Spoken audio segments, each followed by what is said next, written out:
साथियों, आज की इस वीडियो में हम प्रारूप समिति यानी कि ड्राफ्टिंग कमेटी के बारे में डिस्कशन करेंगे। जैसे कि आप सभी को पता है कि प्रारूप समिति को लेकर काफ़ी सारे क्वेश्चन ऑलरेडी एग्जाम्स में पूछे जा चुके हैं। इनमें से कुछ इंपॉर्टेंट क्वेश्चंस हैं कि प्रारूप समिति के अध्यक्ष कौन थे, प्रारूप समिति के कुल सदस्य कितने थे, प्रारूप समिति में जो सदस्य परिवर्तित हुए थे उनके नाम क्या थे और जो नए सदस्य आए थे उनके नाम क्या थे, प्रारूप समिति ने अपनी पहली बैठक कब की थी, और भी बहुत सारे क्वेश्चन काफ़ी सारे एग्जाम्स में पूछे जाते हैं। तो आज के इस वीडियो में हम इन्हीं सारे जो इंपॉर्टेंट क्वेश्चंस हैं उनके आंसर देने का प्रयास करेंगे। लेकिन उससे पहले यदि आप हमसे फेसबुक या यूट्यूब से जुड़ना चाहते हैं तो आपको टाइप करना होगा सिद्धार्थ यादव एजुकेशन। इसके अलावा टेलीग्राम ऐप से जुड़ने के लिए आपको टाइप करना होगा सिद्धार्थ_यादव_एजुकेशन।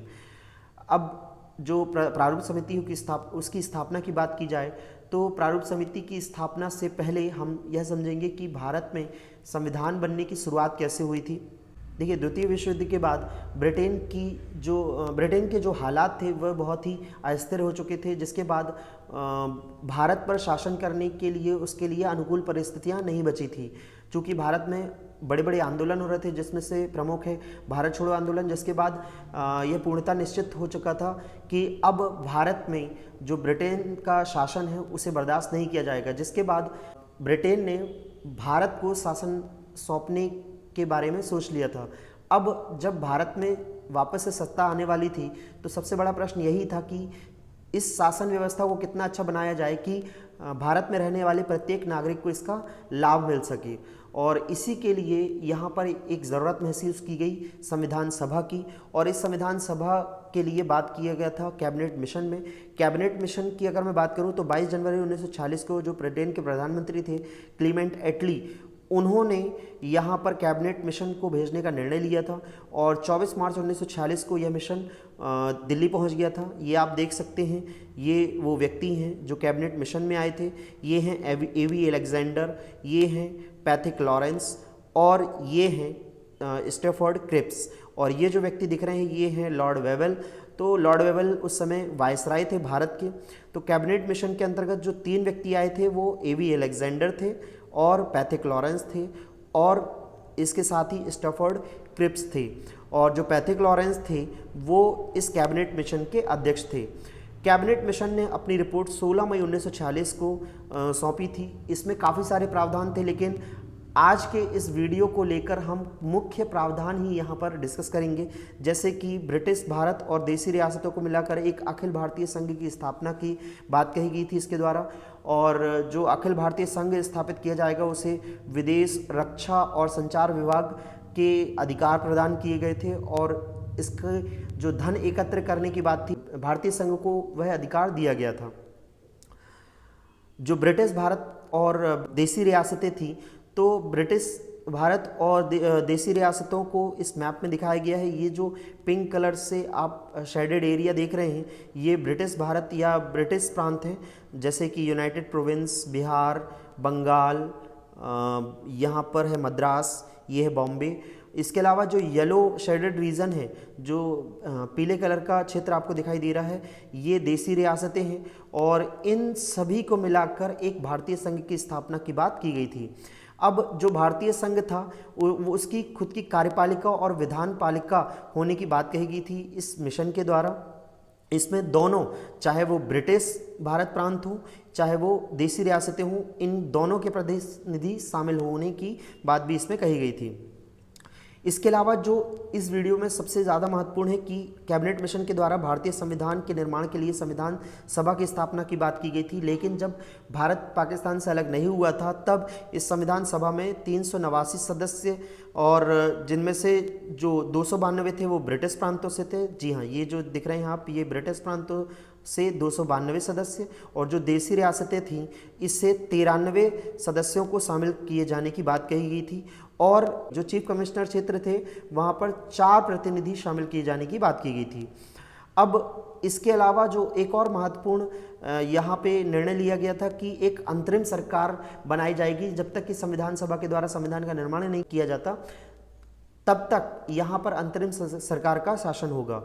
और ये जो अंतरिम सरकार थी इसमें 14 सदस्य रखने की बात कही गई थी, और जिनमें से 6 कांग्रेस से थे, 5 मुस्लिम लीग से, 1 भारतीय ईसाई, 1 सिख और 1 पारसी। तो 14 सदस्यीय एक अंतरिम सरकार की बात कही गई थी। और इस सरकार का जो अंतरिम सरकार है इसका गठन भी हुआ गया था 24 अगस्त 1946 को, जिसमें पंडित जवाहरलाल नेहरू ने अंतरिम सरकार का गठन किया था। और 2 सितंबर 1946 को अपने अन्य साथियों के साथ इन्होंने अपने पद की शपथ ले ली थी। लेकिन मुस्लिम लीग इसमें इस समय शामिल नहीं हुआ था। इसमें 3 मुस्लिम सदस्य थे। याद रखिएगा, ये प्रीलिम्स के या अन्य एग्जाम्स के अन्य जो एग्जाम्स होते हैं उनमें क्वेश्चन आ सकता है कि जो 2 सितंबर 1940 को अंतरिम सरकार गठित हुई थी, क्या उसमें मुस्लिम लीग के सदस्य शामिल थे? तो जी नहीं, बिल्कुल नहीं थे। तो फिर मुस्लिम शामिल थे या नहीं थे? बिल्कुल थे। इस अंतरिम सरकार में 3 मुस्लिम सदस्य शामिल थे, लेकिन वो मुस्लिम लीग के सदस्य नहीं थे। अब जो अंतरिम सरकार में मुस्लिम लीग शामिल हुई वो हुई 26 अक्टूबर 1946 को। तो पहले ऐसा क्यों किया गया कि वह पहले शामिल नहीं हुए और फिर बाद में शामिल हो गए? तो इसके पीछे एक रीज़न था कि पहले वह चाहते थे कि हम सरकार से बाहर लेकर अपने हक के लिए लड़ाई करें, लेकिन फिर उन्होंने अपना निर्णय बदला और कहा कि हम सरकार के अंदर रहते हुए ही अपने पाकिस्तान के लिए लड़ना पसंद करेंगे। अब इसके बाद 9 दिसंबर 1946 को संविधान सभा की पहली बैठक हुई, जिसमें अस्थायी अध्यक्ष के रूप में सच्चिदानंद सिन्हा जी को चुना गया था। इसे भी मुस्लिम लीग के द्वारा बहिष्कृत किया गया और 11 दिसंबर 1946 को इसके स्थायी अध्यक्ष मिले डॉक्टर राजेंद्र प्रसाद। इसके अलावा संवैधानिक सलाहकार थे वो BN राव चुने गए थे और उपाध्यक्ष HC मुखर्जी को चुना गया था। और जवाहरलाल नेहरू जी के द्वारा जब उद्देश्य प्रस्ताव 13 दिसंबर 1946 को पेश किया गया तो इस उद्देश्य प्रस्ताव में सामाजिक, आर्थिक, राजनीतिक न्याय देने की बात की गई थी, अभिव्यक्ति की स्वतंत्रता की बात की गई थी। इसके अलावा विश्वास व उपासना का भी अधिकार प्रदान किया गया था। यही उद्देश्य प्रस्ताव आगे चलकर हमारी प्रस्तावना बनी। इस उद्देश्य प्रस्ताव को 22 जनवरी 1942 को सर्वसम्मति से स्वीकार कर लिया गया था। अब यहाँ पर सबसे बड़ा जो प्रश्न उठता है वह यह है कि हमें अब एक ऐसा संविधान बनाना था जिसमें सामाजिक, आर्थिक, राजनीतिक न्याय दिया जाए। इसके अलावा हर एक व्यक्ति को अपनी अभिव्यक्ति की स्वतंत्रता हो, विश्वास और उपासना का अधिकार हो। तो एक वर्सेटाइल जो कॉन्स्टिट्यूशन है या संविधान बनाने का यहाँ पे लक्ष्य निर्धारित किया जा रहा था। अब यदि हम किसी भी वस्तु की निर्माण की अगर बात करें तो सबसे पहले उस वस्तु का ढांचा बनाया जाता है। यदि हम बात करें कि हम कोई मकान ही बना रहे हैं तो सबसे पहले उसका नक्शा तैयार होता है, फिर उसकी आधारशिला रखी जाती है और उसका जो आधार यानी कि बेस इतना मजबूत किया जाता है कि सालों साल वह मकान टिका रहे, उसमें कोई भी खराबी ना आए। ठीक इसी तरह संविधान के निर्माण के लिए भी एक ढांचे की ज़रूरत थी। एक ढांचा या एक इंफ्रास्ट्रक्चर यहाँ पर डेवलप किया जाना था जिससे एक ऐसे संविधान की स्थापना हो जिससे सभी को सालों साल कोई परेशानी ना हो, कोई उसके ड्रॉबैक्स ना निकले। और इसके लिए यहाँ पे ज़रूरत महसूस की गई थी एक प्रारूप समिति की या ड्राफ्टिंग कमेटी की, जो एक अच्छा संविधान या कॉन्स्टिट्यूशन ड्राफ्ट कर सके। और इसी से शुरुआत हुई प्रारूप समिति की स्थापना की। 29 अगस्त 1947 को संविधान के प्रारूप को तैयार करने के लिए प्रारूप समिति का गठन किया गया था और इसके अध्यक्ष चुने गए थे डॉक्टर भीमराव अम्बेडकर। डॉक्टर भीमराव अम्बेडकर को जब इस प्रारूप समिति के लिए अध्यक्ष के रूप में चुना गया, उससे पहले वह बंगाल प्रेसिडेंसी से संविधान सभा में चुने जा चुके थे, लेकिन 29 अगस्त 1947 से पहले ही 3 जून 1947 को माउंटबेटन योजना आ चुकी थी। 3 जून 1947 की माउंटबेटन योजना में भारत और पाकिस्तान के विभाजन को स्वीकार कर लिया गया था, जिसके अंतर्गत यहाँ पे जो बंगाल प्रेसिडेंसी थी वह पाकिस्तान के पास चली गई थी और जो भीमराव अम्बेडकर थे उन्हें फिर से हमें निर्वाचित करना पड़ा था मुंबई से या बम्बई से। तो बम्बई से पुनः निर्वाचित हुए थे भीमराव अम्बेडकर। और यदि आपसे यह क्वेश्चन पूछा जाए कि प्रारूप समिति में जो भीमराव अम्बेडकर अध्यक्ष बने थे या संविधान सभा में जो भीमराव अम्बेडकर थे वह किस सीट से चुनकर आए थे, तो पहले वह बंगाल प्रेसिडेंसी से चुनकर आए थे और बाद में यहाँ पर मुंबई लिखा हुआ है लेकिन आप इसे बम्बई कर लीजिएगा क्योंकि उस समय बम्बई के नाम से जाना जाता था या बॉम्बे के नाम से। तो बॉम्बे प्रेसिडेंसी से चुनकर आए थे भीमराव अम्बेडकर। याद करने में भी ज़्यादा दिक्कत नहीं होगी, यहाँ पर बी से BR अम्बेडकर और बी से बॉम्बे कर सकते हैं, इस मुंबई को हटा दीजिएगा। जो प्रारूप समिति के अन्य सदस्य थे वो थे KM मुंशी, मोहम्मद सादुल्ला, BM मित्तर, अल्लादी कृष्ण स्वामी अय्यर, N गोपाल स्वामी अयंगर और DP खेतान।